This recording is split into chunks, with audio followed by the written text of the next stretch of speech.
দাড়ি ছোট করে রাখে, এ ব্যাপারে তাকে নিষেধ করলে সে হেসে হেসে বলে এতে কোনো সমস্যা নাই, এ ব্যাপারে শরীয়তের হুকুম কি? এই ব্যক্তি এখানে উপস্থিত আছে, দয়া করে কিছু বলে শাসন করে দেন। আসামি হাজির।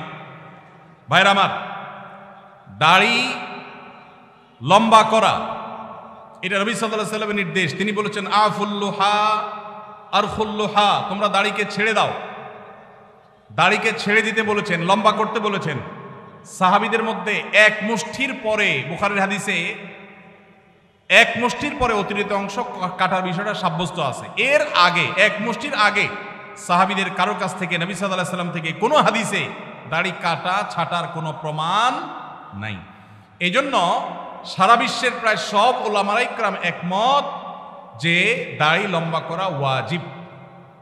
কিছু ইখতিলাফ আছে, আরবের কিছু আলেমদের ভিন্ন মত আছে। বেশিরভাগ আলেমদের মতে হলো দাড়ি লম্বা করা কি ওয়াজিব।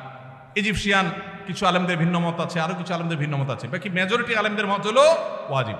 আমরা বলি দাড়ি রাখা সুন্নত, সেটা সুন্নত এই অর্থে নবীজিও দাড়ি রেখেছেন, সেই হিসাবে সুন্নত। কিন্তু তিনি নির্দেশ করলে সেটা কি হয়ে যায়?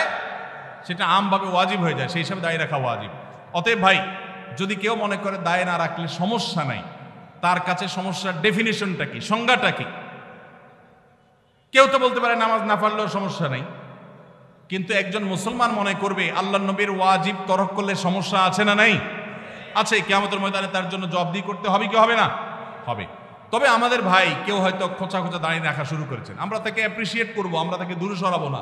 আলহামদুলিল্লাহ ভাই, শুরুটা করে দিয়েছেন, ইনশাআল্লাহ আল্লাহ এটাতে বরকত দিবেন। আমরা তাকে এটাকে লম্বা করার জন্য নসিহা করব। তবে সেই সাথে এটাও আমাদের মাথায় রাখতে হবে, দাড়ির চাইতে অনেক ইম্পর্টেন্ট নির্দেশ আছে আল্লাহর, যেগুলো আমরা অহরহ লঙ্ঘন করি। আছে না নাই? এটা শুনে আবার বেদাড়ি একটু খুশি হয়ে গেছে, যাক আমাদের পক্ষে একটু আসলো। ভাইরা আমার, দাড়ি রাখা ওয়াজিব, সেটা নিয়ে কোনো আলাপ নাই, সেটা নিয়ে কোনো ছাড় নাই। কিন্তু পাশাপাশি আমাদের এটাও মাথায় রাখতে হবে যে আল্লাহর অন্যান্য ফরজ বিধানগুলো মানতে হবে। অনেকে লম্বা দাড়ি আছে, মুখ খারাপ করে, আছে না নাই? বাংলা একটা প্রবাদ আছে, হাজী সাহেবের মুখ খারাপ। কি বলে? হাজী সাহেবের মুখ খারাপ। এই লম্বা দাড়ি নিয়ে মুখ খারাপ করে কি করে না? এই লম্বা দাড়ি নিয়ে দোকানদার দেশি মশারি আর ইন্ডিয়ান মশারি মিশায় দেশি মশারি তেলগুলো বিক্রি করে কি করে না? তাহলে দাড়ি আছে, তিনি ওয়াজিব আমল করেছেন, সবও পাবেন, কিন্তু যেই কাজটা করছেন ওইটা দাড়ি রেখে যে সব পাচ্ছেন তার চেয়ে অনেক বেশি ক্ষতি তিনি করছেন ওই কাজটা করে। ঠিক না ভাই? ঠিক। এই জন্য আমাদের পরিপূর্ণভাবে দ্বীনে প্রবেশ করতে হবে, আল্লাহ আমাদেরকে তৌফিক দান করুন। কিন্তু সেই সাথে দাড়িও লম্বা করার চেষ্টা করতে হবে। কিন্তু কোনো ভাই করছেন না, আমরা বেশিরভাগ মানুষ অন্যকে নিয়ে পড়ে থাকি। একটা বড় মুসিবত হলো বাংলাদেশের মানুষের, আমরা অন্যের চরকায় তেল একটু। আমাকে আল্লাহ দাড়ি রাখার তৌফিক দিয়েছে, আলহামদুলিল্লাহ। আমি এখন চিন্তা করবো আমার আখলাকটা ঠিক হয়েছে কিনা, আমি বউরে বাসায় গালি দিই কিনা, আমি কর্মচারীদের সাথে চালের মতো ব্যবহার করি কিনা, আমি মানুষের হক মারি কিনা, আমি দেখবো আমার বাকি আর কোথায় ল্যাকিংস আছে সেটা আমি দূর করব। আমি দাঁড়িয়ে আছে, এই জন্য যার দাড়ি নাই তারে খোঁচা মারি করি আমি, এটা তো কোনো মুসলমানের কাজ হতে। আমি চাইবো আমার ভাইয়ের দাড়ি লম্বা হোক, কিন্তু সেই সাথে আমি চাইবো আমার আরো যে দুর্বলতা আছে সেগুলো যেন দূর হয়। আল্লাহ আমাদেরকে আমলের তৌফিক দান করুন। মেসেঞ্জার গ্রুপ চ্যাটিংয়ে SMS এর মাধ্যমে ইজাব কবুল হয়েছে। দুজন সাক্ষীও ছিল মেসেঞ্জারে, কোনো মোহর উল্লেখ করা হয়নি। এখন বিবাহ হয়েছে কিনা? মেয়ের বয়স 13 বছর। আজকাল আমাদের অনেক যুবকরা আল্লাহর শরীয়তের সাথে তামাশা করে। তামাশা, এগুলো আল্লাহর শরীয়তের সাথে কি তামাশা? দিন কোনো ফাইজলামির নাম না ভাইরা আমার, সিরিয়াস ইস্যু। অনেকে আল্লাহকে সাক্ষী রেখে বিয়ে করে, এটা হলো অতি ভালো সাজা। অতি ভালো সাজা তো চোরের আলামত। এত মানুষ থাকতে, আল্লাহর বান্দা থাকতে আপনি আল্লাহরে কেন সাক্ষী বানাচ্ছেন? এই বিয়েগুলো বিশুদ্ধ নয়, এগুলো বিশুদ্ধ নয়, এগুলো জেনা হবে। বিবাহের জন্য দুজন সাক্ষীর উপস্থিতি, ইজাব কবুল থাকতে হবে। এই মেয়ে, বাচ্চা মেয়ে, তার বাবা কোথায়, মা কোথায়, অভিভাবক কোথায়, কোথাকার মেয়ে, জেনা করতে গিয়ে অনেক যুবককে শয়তান নেক্সট সুরতে ধোঁকা দেয়। তারা মনে করে আমরা হালাল করছি, অথচ তারা জেনায় লিপ্ত আছে। আল্লাহ আমাদের যুবক ভাইদেরকে হেদায়েত দান করুন। এগুলো জায়েজ নাই ভাই। কোনো ব্যক্তি যদি তার সম্পত্তি 5 জন সন্তানদের মধ্য থেকে একজনকে বাদ দিয়ে 4 জনকে লিখে দিয়ে দেয়, সে ব্যক্তি মারা গেলে তার জানাজা নামাজ পড়া যাবে কিনা? ভাইরা আমার, আমাদের দেশে অনেকে এই কাজটা করেন, তেজ্যপুত্র করেন।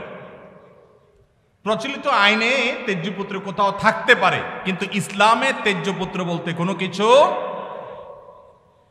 নবী করিম সাল্লাল্লাহু আলাইহি সাল্লাম পরিষ্কারভাবে নিষেধ করেছেন, কোন মুসলমান অন্য মুসলমানকে ত্যাগ করে চিরকালের জন্য তার সাথে সম্পর্ক ছিন্ন করে ফেলবে, এটা জায়েজ। লা ইয়াহিল্লু লিমুসলিমিন আন ইয়াহজুরা আখাহু ফাওকা সালাসি লায়াল, 3 দিনের বেশি কোনো মুসলমানের সাথে অভিমান করে সম্পর্ক ছিন্ন করা জায়েজ আছে? নেই। এখন সন্তান খারাপ, যত খারাপ হোক, আপনি সন্তানকে তথাকথিত তেজ্য পুত্র করলেন, করে কোনো সম্পদ দিলেন না, বঞ্চিত করলেন, আল্লাহর কাঠগড়ার আসামি হবেন। আপনার ঘরে জন্মগ্রহণ করেছে, অতএব আল্লাহর কোরআনের মিরাসের আয়াতের নির্দেশের আলোকে এটা তার প্রাপ্য হক হয়ে গেছে। হ্যাঁ, সে যদি মুরতাদ হয়ে যায়, ইসলাম থেকে খারিজ হয়ে যায়, তাহলে সেটা মানে আমিনাল ইরফ, বা সে পরিত্যক্ত সম্পদ থেকে বঞ্চিত হবে। কিন্তু মুসলমান আছে, আপনার কথা শুনে না, আপনার খায় খেদমত করে নাই, আপনি সে অজুহাতে তাকে কিছু দিলেন না, বাকি সন্তানদেরকে দিয়ে দিলেন, আল্লাহর কাঠগড়ায় আসামি হতে হবে, জায়েজ হবে না। এখন এইটা যদি কোনো লোক করে, জীবদ্দশা দিতে চায়, তাহলে সমান হারে দিতে হবে। এক সাহাবী নবীজিকে এসে বলছেন, ইয়া রাসূলুল্লাহ, আমার সন্তানকে অমুক ছেলেকে আমি এটা দিয়েছি। নবী সাল্লাল্লাহু আলাইহি ওয়াসাল্লাম বলেছেন, বাকি সবাইকে দিয়েছো? বলেন না, দেই নাই। তখন নবী সাল্লাল্লাহু আলাইহি ওয়াসাল্লাম বলেছেন, ইত্তাকুল্লাহ ওয়া আদিলু বাইনা আওলাদিকুম, আল্লাহকে ভয় করো আর সন্তানদের মধ্যে সমতা বজায় রাখো। এই জন্য ভাইরা, এই জুলুম করা যাবে না। ইসলাম আমাদেরকে সাম্য এবং ইনসাফ শিখিয়েছে, সেটা আমাদের সব ক্ষেত্রে করতে হবে। এমনকি শত্রু হলে তার সাথেও আমাকে ইনসাফ করতে হবে।